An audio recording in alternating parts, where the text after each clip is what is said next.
Okay, I'm Hurtado. I'm the primary interviewer. I am Gianni Quintero, and I am the secondary interviewer and AV guy. And we're interviewing Patrina Hurtado, my grandma, for our History-Milwaukee oral history project. And my aunt.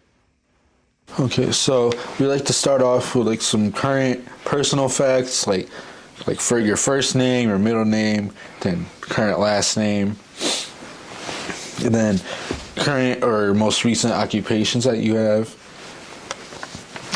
I am Patrina Susan Fernandez Hurtado, and resident of Milwaukee. I'm married to Jame Hurtado for 45 years. We have 3 children, Joan Nobles, Julia Flores, and Juan Hurtado. Of those 3 lovely children, we have 12 grandchildren and 1 great-grandchild. Occupation currently, I'm co-owner of Insulation Technologies, or Intech, in Milwaukee. My husband and I have had this business for 40 years here in the city. And then you said you got married like 40 plus years ago with your husband.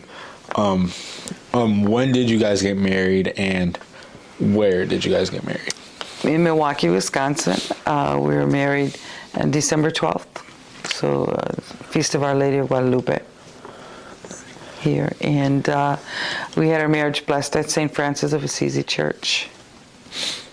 And so, talking about your childhood and family, what is your native language, and are there other languages spoken, like growing up, or even just currently, like when you learned them?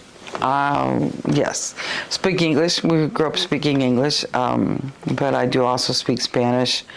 My paternal grandparents were Mexican and Sicilian. My maternal grandparents were English, Irish, Polish, and German, all from Wisconsin, except for my grandfather came from the Dakotas, my maternal grandfather. And so the little German, couple words in German, we learned a couple words in Italian, growing up, in some Spanish, but I learned a lot of Spanish in high school and in college. Then, when is your birthday? Birthday is May 12th. I was born in 1954 in Milwaukee at Deaconess Hospital, which was located near Marquette University. Then, what were your birth names? I mean, plural if applicable. And are there any other nicknames that you had growing up, or even if you had any when you were younger? Mostly it was called Patty growing up, Patty or Trina. Names in the family, my Auntie Patty, Fina, Grandma, Sis, and all kinds of derivatives of that. So those are my names. And then, in your childhood home, or homes if applicable, who lived with you? Parents and brothers and sisters. When we lived in a duplex or 2-flat, my grandma Susan Miller lived upstairs. So my mom's parents. We lived downstairs, they lived upstairs. How many siblings did you have? I have 10 siblings, so 8 brothers and 2 sisters. So what was it like just living and growing up with that amount of just siblings in general? Always busy, semi-chaotic. We had to be timed in the bathroom, otherwise you'd never get in. We had one phone, one telephone, so one phone number, one phone line, and we had to limit our phone calls. We could only be on the phone for 5 minutes or 10 minutes, and if you tried to go over, my father would make sure you ended your call. Was there anything like from that, like having all those limits, like memorable, like both, if possible, to remember, like a negative one and maybe even a positive one towards you? I think we learned to share very early, and it became second nature to share whatever you had, share your time. We were obviously sharing space, and that I think a negative, if I had to think what a negative would be in that, maybe that I was a sophomore in high school when I had my own bedroom. Other than that, I always shared a room with my sisters and whoever was the baby.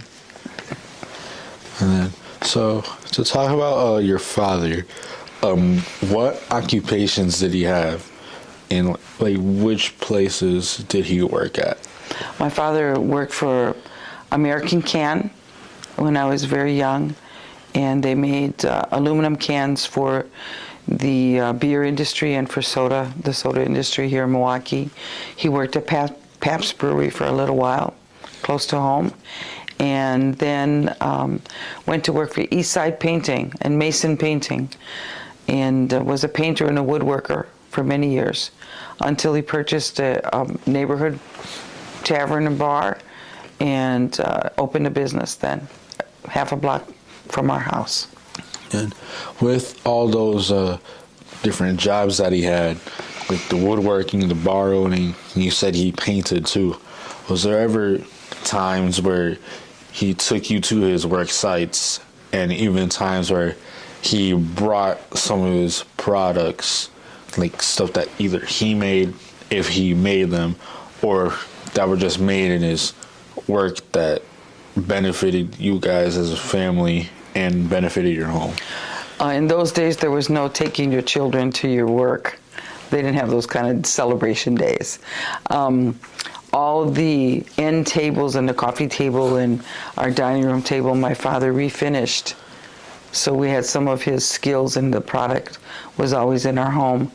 When he opened the bar, we got a lot of memorabilia from all of the breweries in Milwaukee and soda companies, the potato chip companies.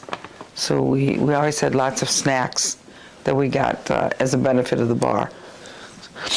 And then, was there anything that, like you said, he wouldn't take his kids to work, but was there anything that happened? Like if there was a time where he brought you to those places, like would he make you do stuff, or was it just here's where I work? When he had the bar, us older kids would help on the weekend to clean the bar. So we had to thoroughly clean the bar every Saturday, either after our activities or early afternoon. But we helped cleaning and then prepping for any of the food that they might be using during the next week. My paternal grandmother cooked a plate lunch, so there was always food, a meal at the bar. People could purchase the blue plate special that Grandma had cooked. So we had to do a lot of prep work for that. And then you said you would clean and prep. Was it just like sweeping or like cleaning tables? No, we clean tables, clean everything, clean floors, sweep bathrooms, polish, woodwork.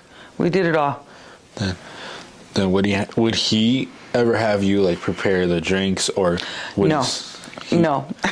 he would leave that for himself? The bartenders did that, yeah. No, we didn't do that. But we all learned how to change out a beer keg and put it on the line. We learned how to do that. And then I think starting to go towards your mother, like same type of questions here.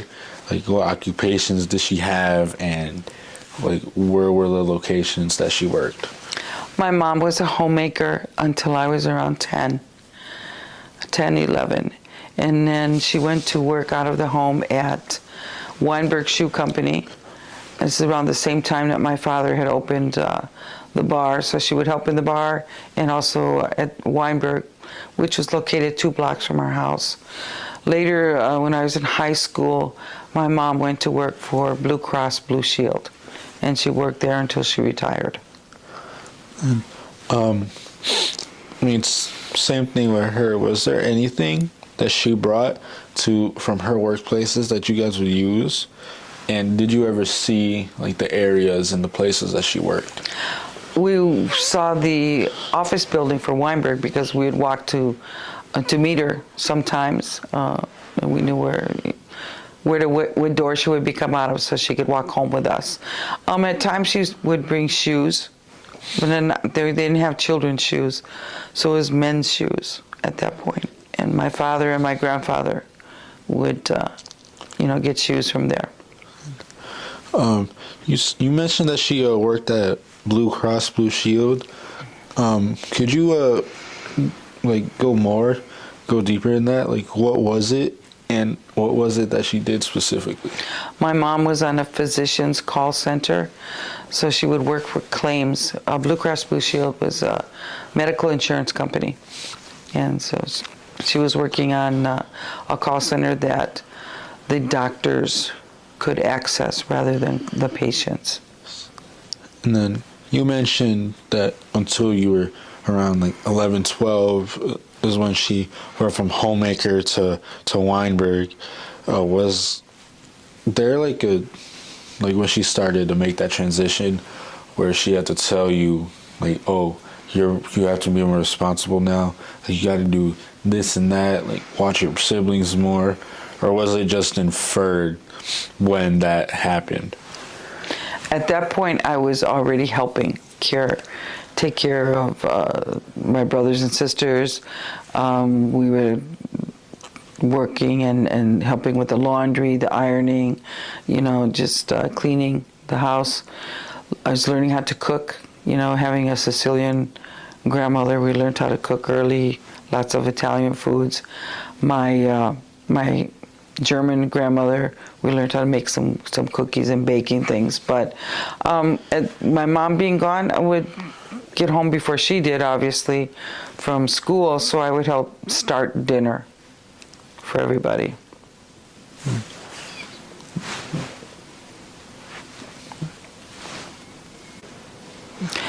You asked me where I went to grade school. Yes. I started elementary school at Henry L. Palmer School here in Brewers Hill. And when I was in the second, third grade, the priest from our parish at St. Francis of Assisi challenged my father to a bowling game that if Father Austin won, then all of the Fernandez kids would start at St. Francis grade school. So my father was very confident that he was going to win. And what happened, he was a pretty good bowler. What happened is he bowled the worst game of his life. Father Austin beat him by 60, 70 pins. And all I remember is the next Monday morning, I was at St. Francis of Assisi grade school, starting third grade. So at your first grade school, what was the student body like? You mean heritage or ethnic? Yeah, like it was a good mix. Ethnic things. Yeah. And like how was it, like diversity? To phrase it better. Mm-hmm. The grade school there, it was one of the newer built schools. At least I was in when this was a brand new building. It's right across the street from where I live now. I was in the first year of the kindergarten at Palmer School. And the student population was pretty mixed. There's still German families that lived in the neighborhood. There were still some Serbian families that lived in the neighborhood. Mexican families, some Puerto Rican families are moving in with the migration of workers coming to work in the foundries along Holton Street in the 60s from Puerto Rico. There were black families that were here, African American families that moved in from the Bronzeville neighborhood, moved a little bit east, and were here in our neighborhood. So it was pretty diverse when I think about it. Yeah. And then going to St. Francis of Assisi grade school, how was the student body there? And as best as you can, how was the transition, like the changes from switching your grade schools? It was not a big change because in the 60s, you mostly knew the neighborhood kids and we all went to some of the same schools. On my block, it was Palmer School and St. Francis and St. Marcus Lutheran. And for us to show up at St. Francis grade school, we knew half of the kids that were there already because they were our neighborhood kids. So like friends switching schools, was that much of a issue for you and your siblings going? No, because I still saw kids that went to Palmer who were my friends, but I had friends that were at St. Francis who I now joined in the grade school. So the population, pretty much it was the same thing, the same kids. We knew each other from either school or from going to CCD and from the church. And then, so where did you go to high school? Like, where were those locations at, like the names of the schools? I started in freshman and sophomore year. I went to a school called Caroline Academy, and it was the aspiranture for the School Sisters of Notre Dame. After 8th grade, I decided I was going to try to enter the convent. It, looked like it would be a future for me. So I went to the aspiranture. It was a boarding school located in Mequon, Wisconsin.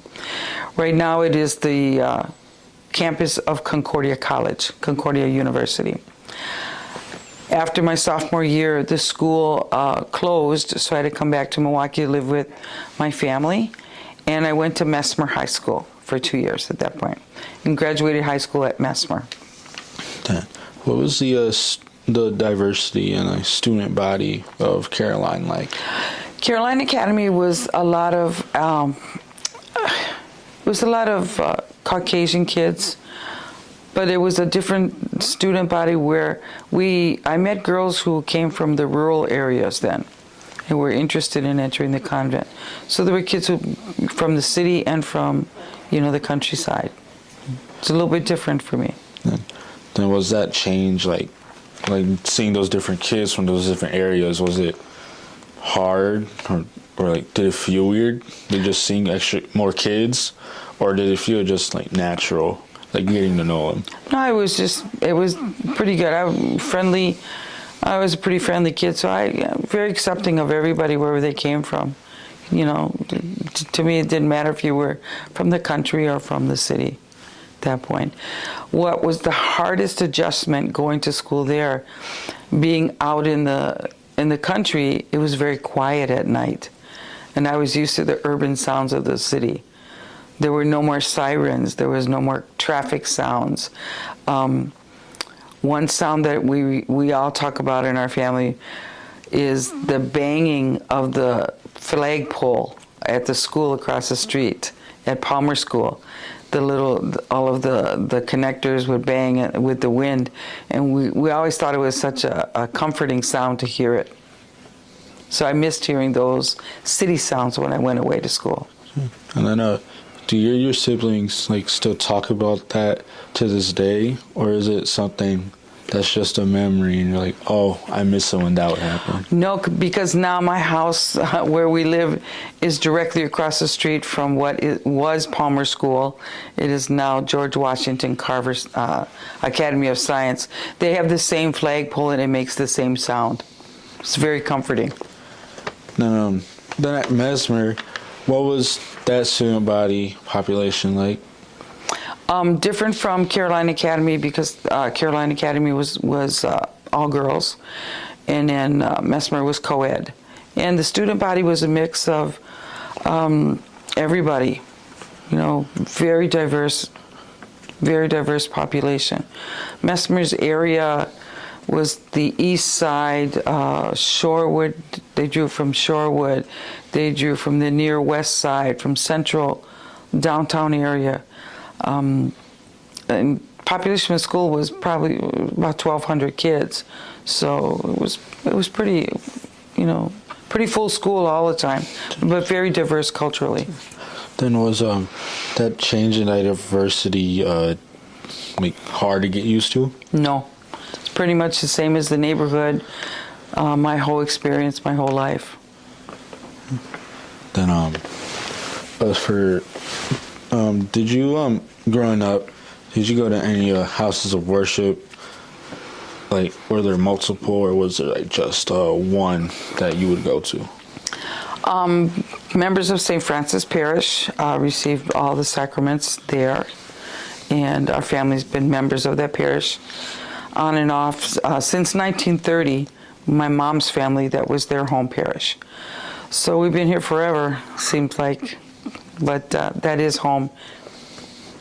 Then going there, was there like, was there like a number of like priests and like pastors that came and went, and like, was it different or hard to get to know new ones, or was it like easier just because like you've been there so long?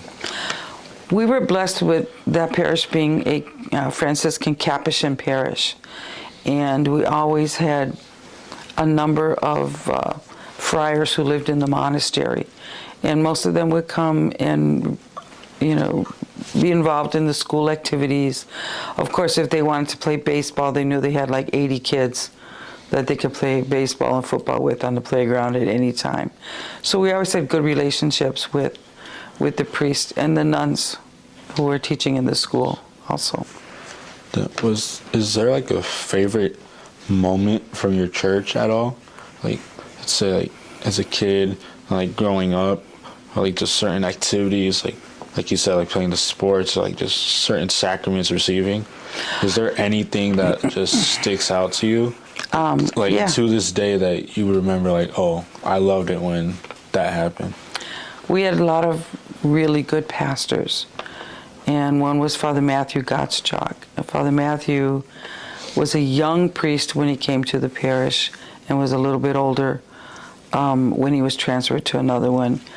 But to have a relationship with him in our family, he baptized most of my brothers and sisters.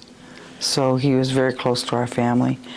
And I think by having priests who were involved with the kids in the school and involved with families, we developed relationships that exist to this very day, you know. And a lot of pastors come and go, but, you know, we're still there. We still love St. Francis. One thing that changed a little in my lifetime there, in grade school, the pastors and sometimes the sermons were given in German.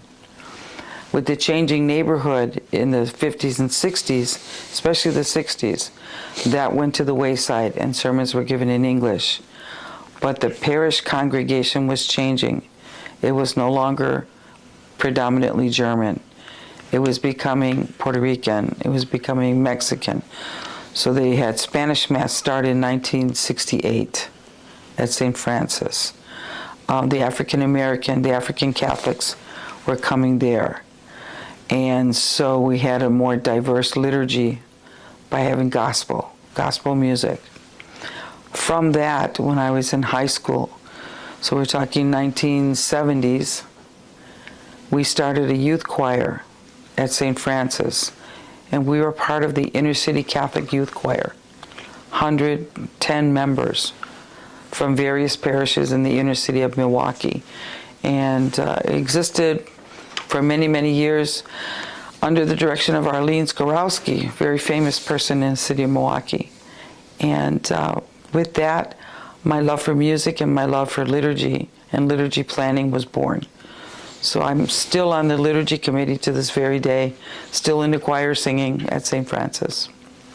And when you were saying all those new cultures and communities of more diverse people started coming into the neighborhood in the city, was there any problems when, like with the current culture you and the church had, and with all these new like people coming, was there any like say like protests, like riots, like fights with anybody when it started to change, or was it kind of like a smooth sailing type of thing? Was not smooth. Neighborhood changed. The church was changing with the population. A lot of what we're saying white families left. So it was mostly Black Catholics were at St. Francis, Puerto Rican Catholics, so Spanish-speaking Catholics, and you know other ethnic groups started to come.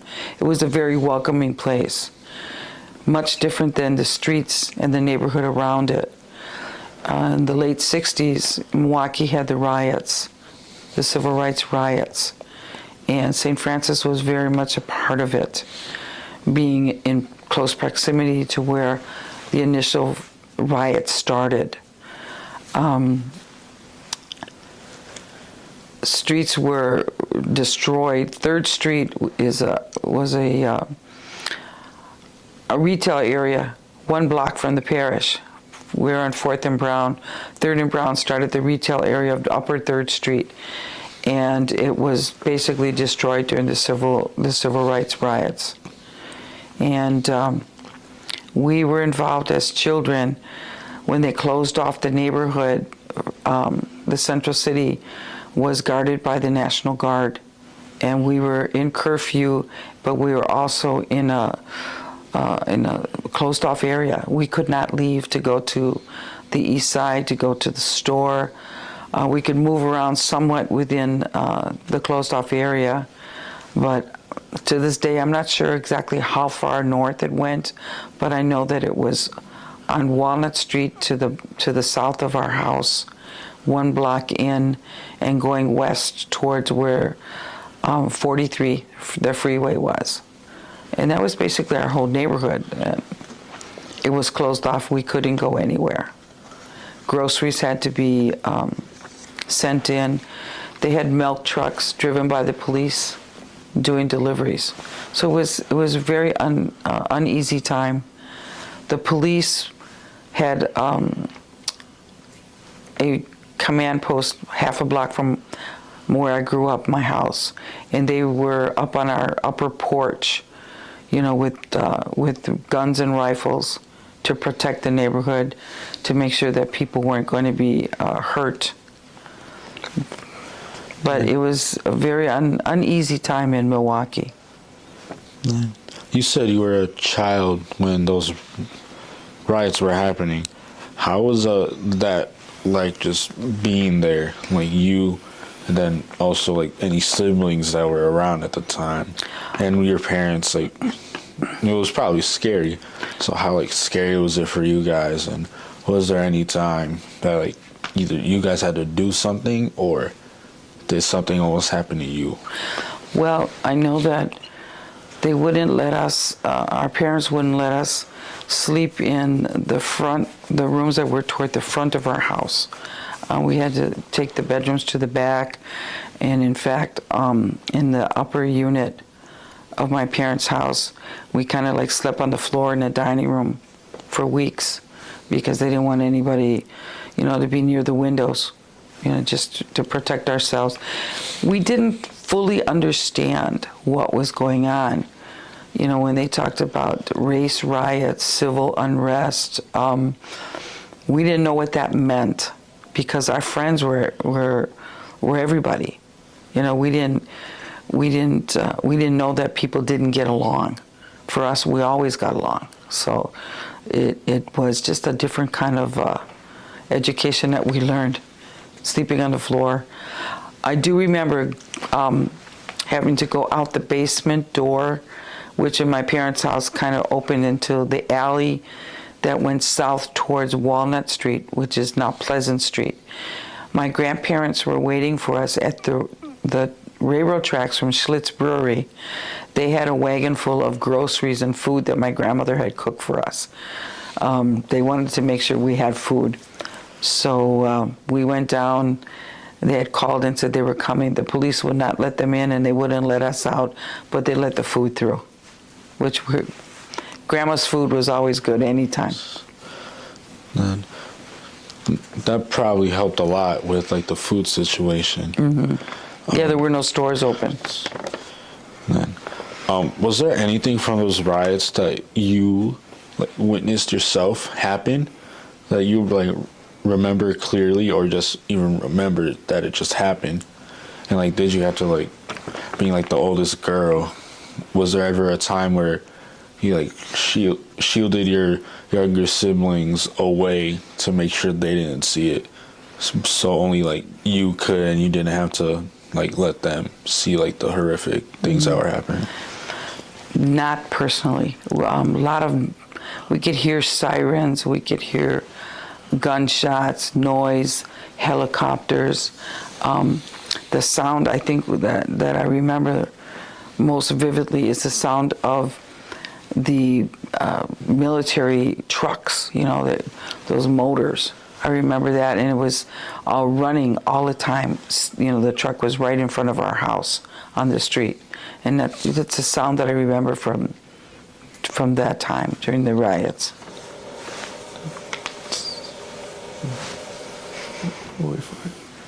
And then, was there anything specific that you would do, like during the riots, even like when noises were coming through, or even then, what was just if there was any quiet time?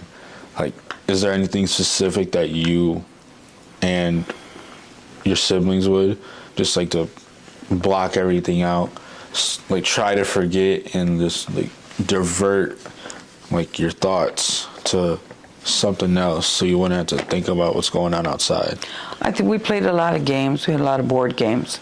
We did that, and our parents made sure that we weren't watching just news, on the TV that we had, and just tried to have life be as normal as it could be, being sequestered in our home or in our block. We still went outside, during the day. It wasn't that we couldn't leave our house. We had, played in the yard, talked with, the neighbors that were there, because everybody was off of school, so we still saw all of our friends. They just, on the block, we just didn't have school. Were there any other really noteworthy like historical events that you witnessed or you were a part of when you were growing up?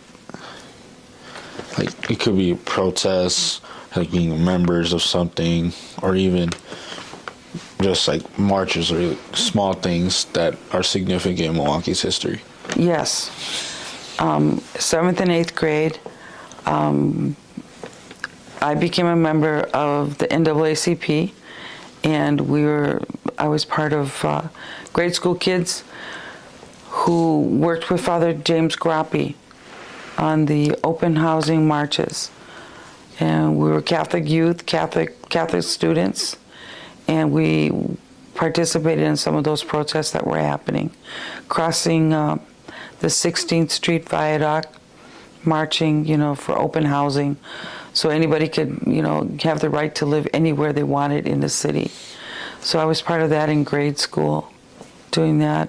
We knew Father Groppi. He was always visiting St. Francis Grade School, and we knew kids who went to St. Boniface School, where he was stationed at that time. In high school, I protested against the Vietnam War. I joined a group of Catholic youth, Catholic high school kids, and we were protesting on the steps of the federal building against the Vietnam War, and was arrested for that, put in a bus, and my parents were called to come and get me, and my father came to pick us up.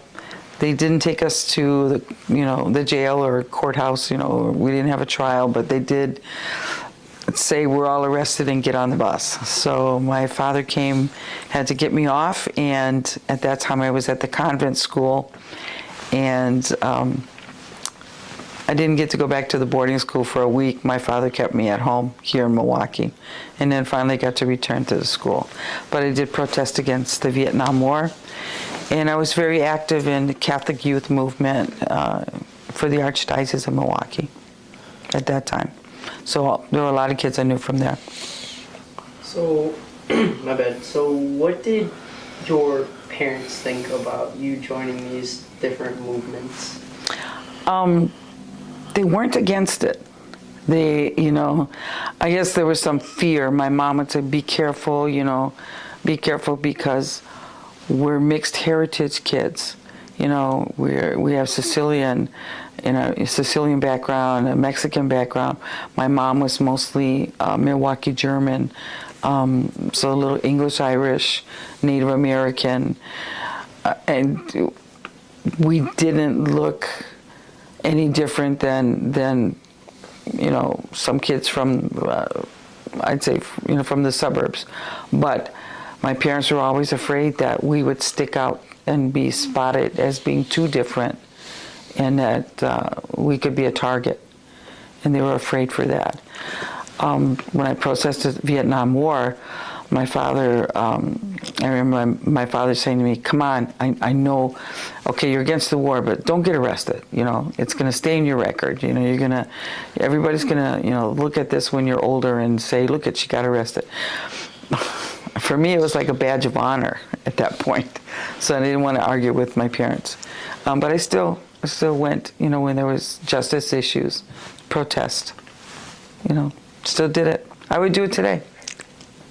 And then you mentioned Father Groppi. What was, because there was a lot of open thoughts towards him that were pretty negative with what he was doing at the time. What was your thought on it? I thought the man had a lot of courage to be able to speak up for people whose voice wasn't being heard, to be their champion. So for me, I would consider him one of the heroes of my childhood, that he made me aware of social issue that was happening very close to us and could affect us and could affect some of my friends, you know, and their families. So for me, Father Groppi was, you know, like a voice crying out that needed to be heard at that time. And then with all of that, how do you, I mean, you kind of mentioned it now about getting arrested, but how do you reflect on helping or being there during the time of Father Groppi and getting arrested? Like, how do you reflect on that now? I think it was a decision to be part of the voice, to be part of the crying out, to be part of the protest, because people needed to hear it. You know, and looking back now in all the years that I have, that, you know, white America sometimes didn't have a clue of what was going on in the inner cities, you know, not only for, you know, African Americans, but Hispanic Americans. You know, anybody who was put into a neighborhood and made to stay in those neighborhoods based on their skin color, based on their economic situation. So, no, I think I would probably, like I said before, I would be out there protesting now. And we have, you know, we have people who still cry out, you know, for the immigrants, you know, for the working poor, for the underinsured, for the downtrodden, for the homeless. Still, I still would be a voice for them. And then, going back to all those like protests, like, movements, and like being a member of the NAACP, were there any like from each, if possible, like super memorable, like top of your list moments that happened that you remember, and to this day you could probably like say like word for word what happened that day?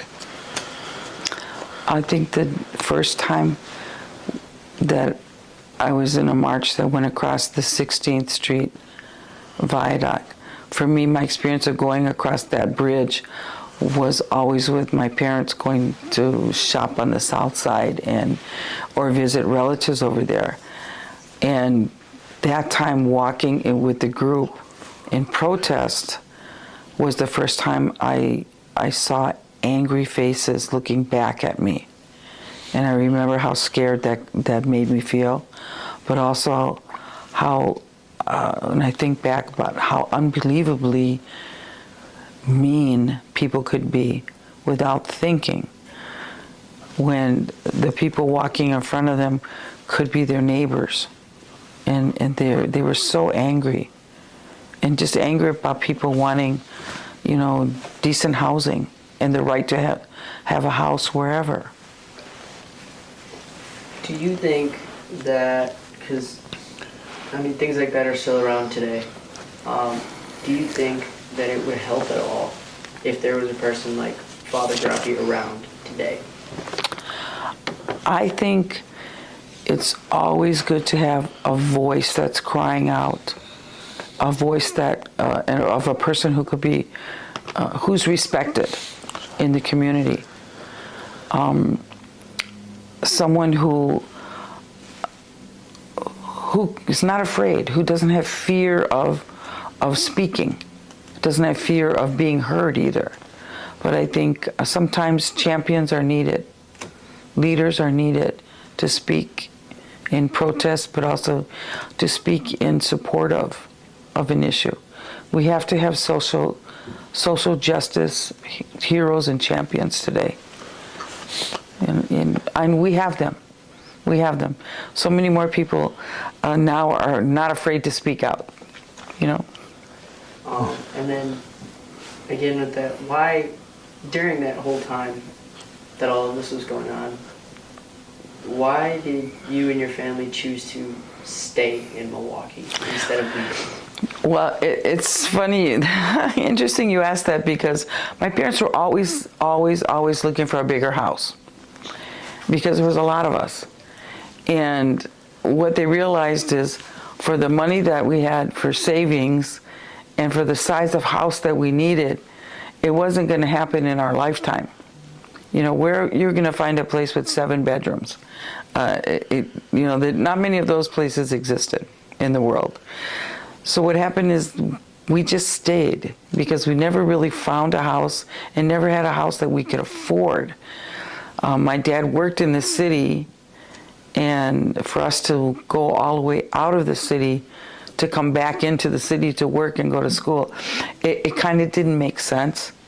So we just stayed, and as we got older and the older kids moved away and we had our own homes and our own lives and our marriages and kids, the house was not so crowded anymore. So my parents stayed. Was there ever a time, like after you moved out, where you kind of missed the chaos of having the 13 people living together? Or is it like a, oh, thank God I'm out of there type of feeling? No, I always missed it. I was the oldest sister. When I first got my own apartment, I didn't know how to cook for 1 or 2 people. I knew how to cook for 10, 12 people. So I would cook huge amounts of food, and then it would just be, me and my husband and maybe my daughter when Joni came along. But I had to adjust and learn how to be smaller, cook smaller. So I missed that. Earlier you mentioned your household was like mixed, as in like Latino and being white. And like, how did you guys handle those race riots, and how did that affect, and if possible, like any major changes that happened to your life?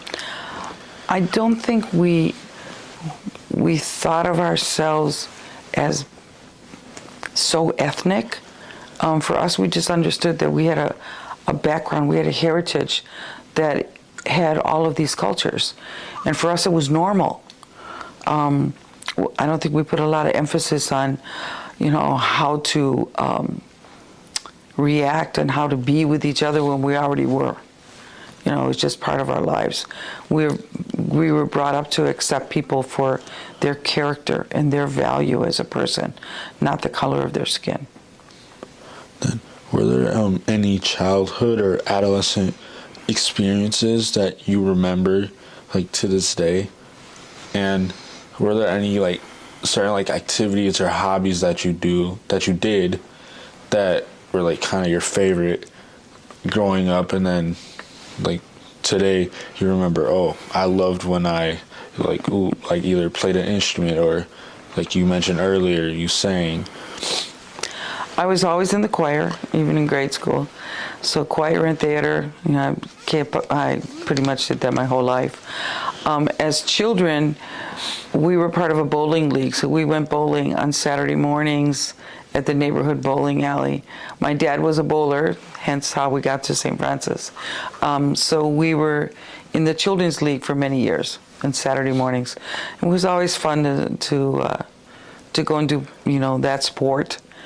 And some neighborhood kids were there, and there were other kids who we met, through that. So it's kind of fun. I still like bowling. And when you would go bowling, did you have to like split up your family, you know, like a team to two different teams? Like say either it was like one half of like the older siblings and like the rest are like the younger, or was it led by parents? Or in your league was it just, oh, the Fernandezes are one team, we're going against everybody else? No, we were in age group league teams in the league, and then we would sometimes go to tournaments away from the bowling alley here, but no, age bracket league teams. Then for those age bracket teams, were there ever times where either you and your siblings were on the same team, and then like just going through like the gauntlet, or was there times where you guys were split up, and that was like the big thing of the week, and then you had to be like, no hard feelings after this? No, my brother, my older brother Rudy, and I were always, because we're only a year apart, we were always kind of on the same grouping of teams. Only I think 1 year we were on the same team together because they had mixed girls and boys, but that was it. Other than that, the little kids were on their own little team. You said we gotta cut. Then you said you were part of a choir. Were there any like special events that you guys did, or like anything that you made that was memorable, or like anything that you possibly even still have? Yes, the choir, Inner City Catholic Youth Choir. We recorded an album. It's 110 plus kids from all over, the inner city Catholic parishes. So we recorded an album and stayed going strong. We were invited to sing at a couple of the parties for Jimmy Carter's inaugural in Washington. So the Catholic Youth Choir took a bunch of buses and they went to Washington. I was working at that time and I could not take the time off from my job. So I didn't go to Washington with the choir, but they sang for Jimmy Carter, which was pretty eventful for us. And then from that album, was it just you and like was it just you, or was it like all your siblings and like any cousins, like aunts, uncles, and maybe even some younger family members that were a part of that? It was myself and my brother Peter who were involved in the choir, and Peter recorded the album with me. And what was it like just recording that? It took 2 days, and it was Spanish, it was English, it was gospel, it was traditional songs that we would use for liturgy.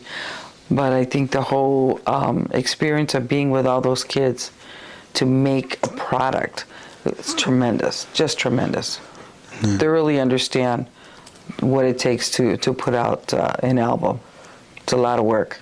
Then was something like that like you've never heard of at the time? Because I'm sure there was already music, like CDs being made and all that. But for you guys as like the youth, like in a church, did that ever happen before, or was it like this groundbreaking type of thing where it's like, wow, like this is very impressive for the community? It was way beyond anything that we ever thought of. Recording was not something that happened, in those days. And this is vinyl; it's a long playing record. So that's what our experience was with that. It was just a major event for the choir. And let's see, then going to some more of like your childhood and adolescent experiences, was there anything else like relating to either your neighborhood or your religious life that still stands out to this day?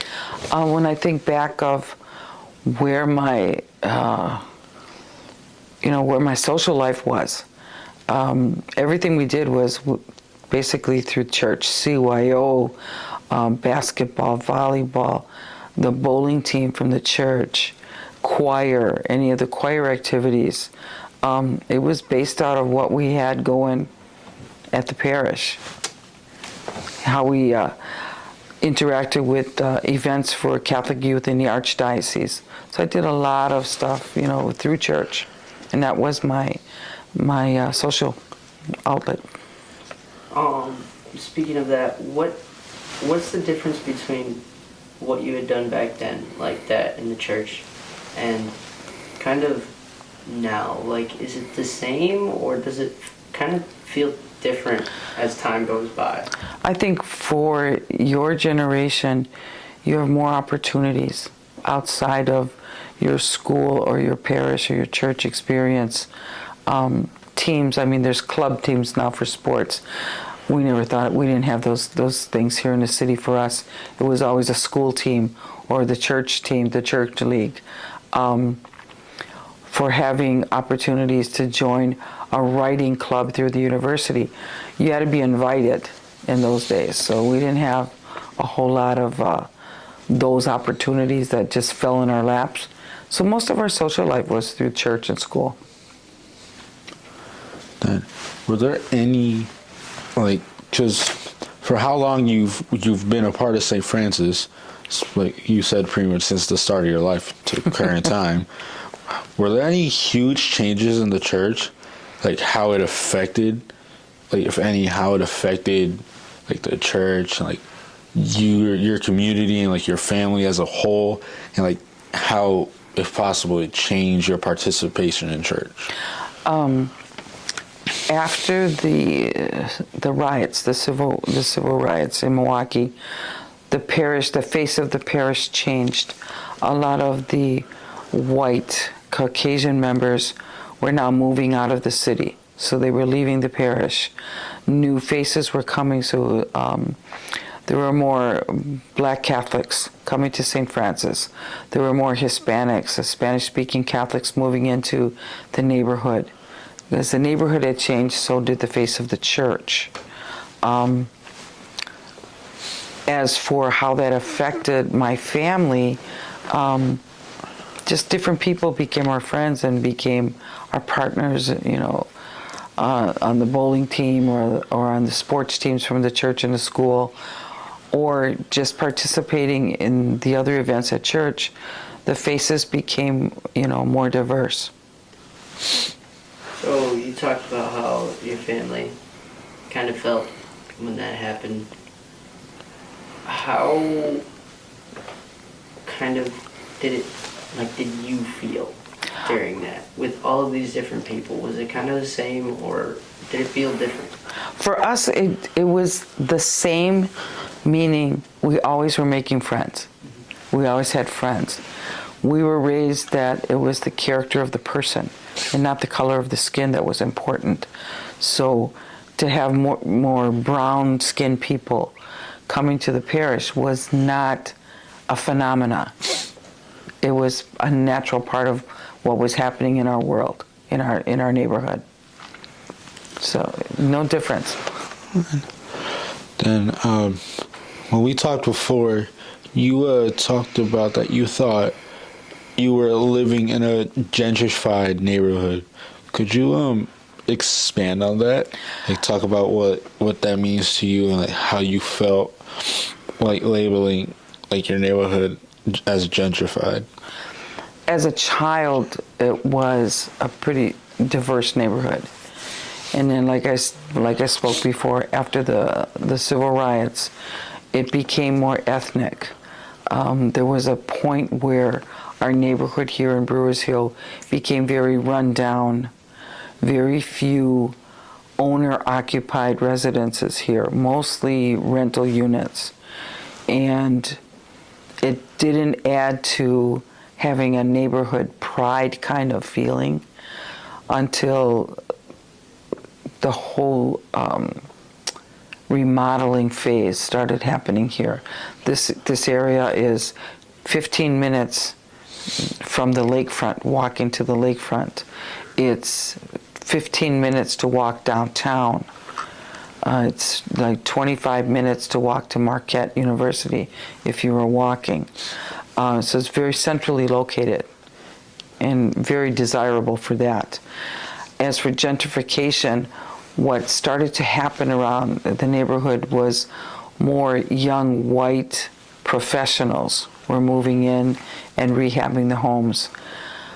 And there were some clashes culturally of them not understanding maybe the history that the neighborhood had come from.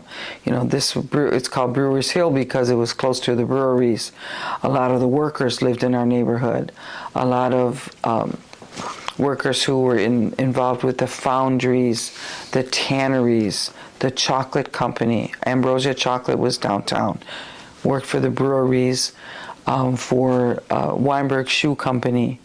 There were some other foundries that tool and die places in the central city that people lived in this neighborhood. So when it became gentrified, and I really don't like that word, some of the history was lost, and some of that feeling of neighborhood was lost. But it's come back. It's come back. It's still a desirable place to raise your family, your grandchildren.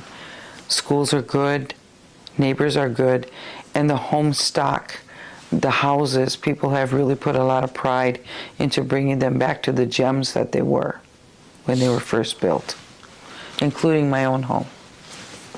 So this is kind of going off on like a small little tangent, but you talked about how, you're not too far away from the breweries, being in Brewers Hill, or not too far away from tanneries or things like that. How, be kind of interesting to know if you remember how did it kind of smell? Like, I know tanneries didn't smell the greatest, but like it had to be a mixture of a lot of things. We still joke about it in the family that, on a good day, it was when you could smell Ambrosia Chocolate and Wonder Bread, the bakery. A bad day was when you could smell the tanneries mixing with the brewery, so the beer, But there was always that the smell of the city, like I say, it was a mix of everything. But we knew, oh God, we would ride by Red Star Yeast, going west on the freeway, and we could smell the yeast, and we thought, oh wow, there it is. And then we get closer to home. We knew if we smelled chocolate from Ambrosia, and we could smell the bakery from Jaeger Wonder Bread, we were very close to getting home. So that's an interesting question. Then before, when you mentioned your neighborhood like kind of died out almost, was there like ever a moment or a time where like the period before, the period during, or even the period after it was coming back, where like there's people in the neighborhood just butting heads, or almost like a civil war between Brewers Hill? Was there ever a time where anything like that happened, or was everyone still kind of like strong and unified together? I think it was a learning experience for people coming to live in the neighborhood who were new to living in the city, to the urban situation here. High crime is only a few blocks away, in not too long ago. And for people who stayed here, like my family and some other close families, friends of ours, that we understood the history and the cultural value that the neighborhood had. And rather than making your lawns look perfect, but not talking to your neighbors, that didn't sit well with some of us older residents of the neighborhood. It's better you know your neighbors and have a relationship than having a perfect lawn. That's not what happens. And then, like, growing up and then starting to like get older, like, what were any places of employment that you had, and then what positions did you hold at those workplaces? When I first went to work outside of my home, I had an after-school job at St. John's Home, washing dishes in a commercial kitchen. So it was a nursing home for older people, and I was part of the kitchen staff.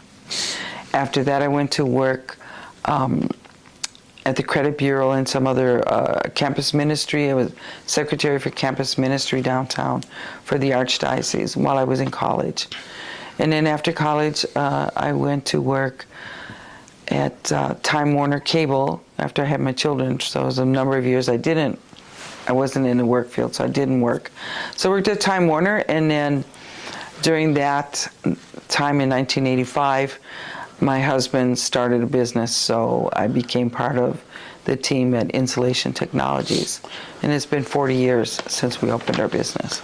Then, at St. John's home, like being in the kitchen staff, like washing dishes, was there ever a time where you weren't necessarily forced, but were you ever interacting with the people there?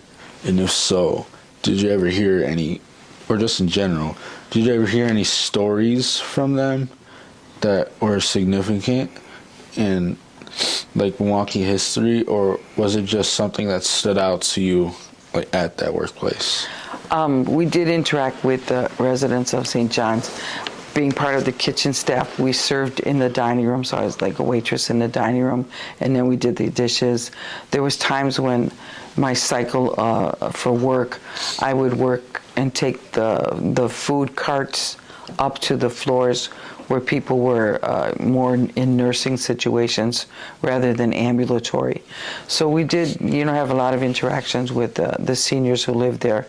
Heard stories from people that were born in Canada, born in England, born outside of Milwaukee, and had come to live and work in Milwaukee in their lives, and ended up at the nursing home. So lots of stories. Nothing stands out in particular about if I met any famous people, but for me they were famous.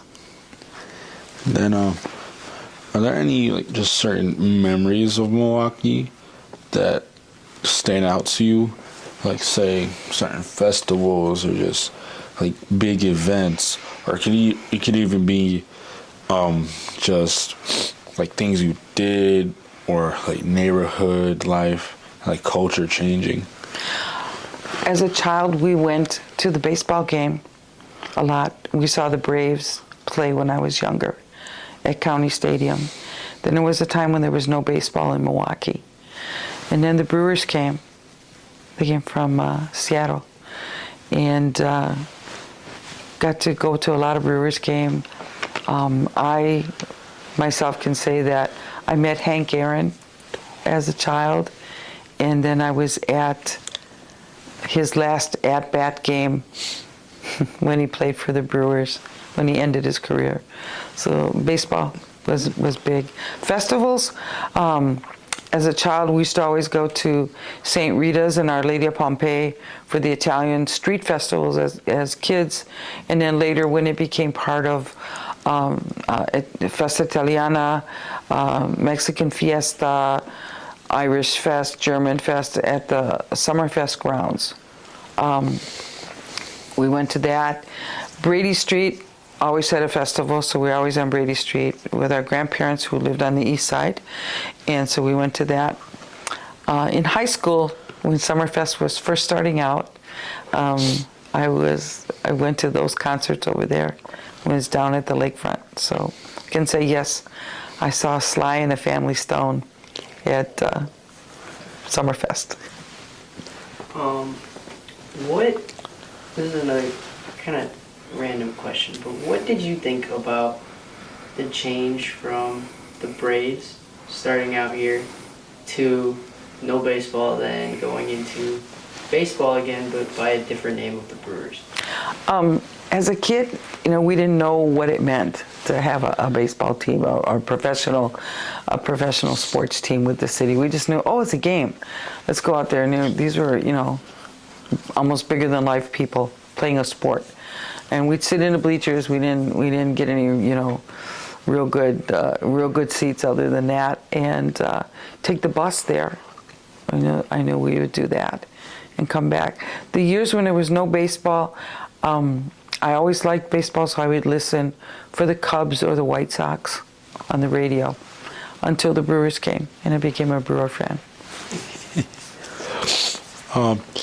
Earlier you mentioned that you as a family were very church-based, and then how was life just like being like just so close to your neighborhood, like just being so connected with your church, and like how was the culture like that different to anything you've either lived before or even heard before?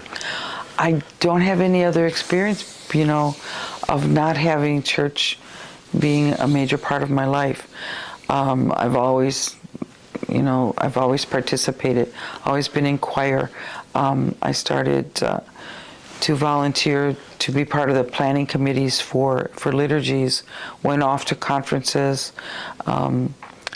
to learn more about how to plan good liturgies, how to, make sure that it was reflective of the congregation.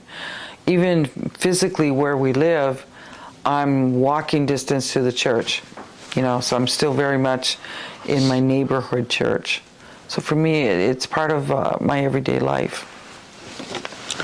And then from your life, is there like one part, like really meaningful story that you still remember to this day that either is just, it could be a really good memory, or it could be something that's heavily affected your life? I think me meeting Brother Booker Ash when I was in grade school affected my outlook on social justice, and also awakened in me the need to help the poor. That I could be of service to people, and that it wouldn't be a burden. It wouldn't be a huge sacrifice to take care of people. Brother Booker kind of taught us that you love everybody, you take care of everybody, and we'll all make it to heaven together. And I took that to heart, and I pray for Brother Booker every day. Then meeting Brother Booker, was there anything from like his, like you said, like he's heavily affected you, or is there anything like from his life that you've known him, or even like after his passing, that has a big meaning to you? Yes, a couple of things. That he was, one of the founders of the House of Peace. So we have an agency that to this day is still serving the poor, and that's a legacy of his, to serve the poor where they are. So his center is not in a big, a big industrial place. It started in a very small storefront, and it's now grown into a beautiful service center that takes care of people. When Brother Booker passed away, it was Christmas Eve, and the day of his funeral was a couple days later. Huge snowstorm in Milwaukee. We got 20-something inches of snow. And my husband and I, like I said, we live 2 blocks from the church. We got ourselves to the church with a neighbor who did plowing, and we plowed out the parking lot, shoveled the parking lot, so that the hearse that was bringing Brother Booker's body for his funeral could get there to the church. And I was privileged to be about a part of the group that greeted the body when they brought him into the church. There were 6 of us, and we prayed and received him back into St. Francis Parish Church. And you mentioned how that was a very powerful experience. Yes. Did you ever receive like any praise, or like were people like talking about, it could be like a story that people talk about for weeks after that? And like, did you hear like any like stories of what people like, oh, like I wish I could have been there? Or did you ever have to tell like stories of like his funeral and like your experience? like back then to Yeah. people that missed it? I shared with a few people who, of course, because of the snowstorm, it was just a phenomenon that we would have that many inches of snow right then on his day. Just to share how it was for his wake, very quiet and not a lot of people, but the day of his funeral, then there was a lot. The church was packed. People got through in the snowstorm. The guy who plowed the parking lot wasn't a member of the parish. He didn't even know Brother Booker, but he did the parking lot for free. And see, when you were talking about your certain workplaces, you mentioned you worked at Time Warner. Was there any time at Time Warner that you had any experience with like a famous person or like even a famous group like there, or just in general, were there ever times where you had experience with a famous person? A couple of people would come because they were promoting cable TV in Milwaukee at that point. The channels HBO and Showtime would come, and we would meet some people who had shows, but I don't remember anyone in particular at this point. So, a kind of last question here that I think would be pretty good. How overall have you seen Milwaukee itself change from when you were born to like right now? What I see is there are more people aware of how to interact with each other. But what I don't see is a lot of progress with connecting people. We know a lot of people, we work with a lot of people, but I don't see that people love each other as deeply as they can. There are, family groups, church groups, yes, there's, like I talked about before, the people who are voices crying out, for those in need, those who need a voice. We need more people like that right now. The immigrant issue, the homeless issue, the poor, the marginalized people still need care, where they need love, and we still need to serve each other wherever we are. And it's not an economic thing so much for me all the time. People need people, and we need to be that for each other. So the challenge for your generation would be, please take care of each other, Do you think that, and it's kind of tying into what you were just saying, do you think that it was better back then with all of the movements in Milwaukee with like Father Groppi and people like that? Do you think that was more helpful than kind of what people are trying to do now about these things?